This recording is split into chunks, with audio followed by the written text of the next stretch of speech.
سلام. یه دونه دستگاه فلزیاب اینجا داریم که دیپ مستر X5 یه دستگاه تقریبا به درد نخور. ما اومدیم ارتقاش دادیم. کارهایی که روش انجام دادیم چی بوده؟ وزن تقریبیش 2 کیلوگرمه. ما رسوندیمش به 300 گرم، 400 گرم. بعد زمان شارژش تقریبا شارژ شدنش 10 ساعته و شارژ دهی آماده به کارش 12 ساعته. ما رسوندیم اینو به 1 ساعت و آماده به کارش دور و بر 48 ساعته. برسونیمش به 48 ساعت. عمق واقعی که این دستگاه میزنه دور و بر 20 سانته. ما عمق واقعیش رو رسونیم به 4 متر دقیق و تستش کردیم. کارهایی که کردیم، چرا این دستگاه رو میشه خوب ارتقا داد؟ به خاطر اینکه قطعاتی که استفاده شده پروگرامر زیاد توش نیست. قسمت قدیمی هن و قطعه است. بیشتر ما برنامه‌اشو یه ذره دستکاری کردیم و قطعاتش رو ارتقا دادیم.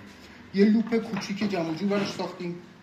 این لوپ خودمون ساختیم براشو که جاهای کوچیک‌تر، جاهایی که دم دستی دیگه این لوپ جواب نمیده، با این لوپ بتونیم کار کنیم.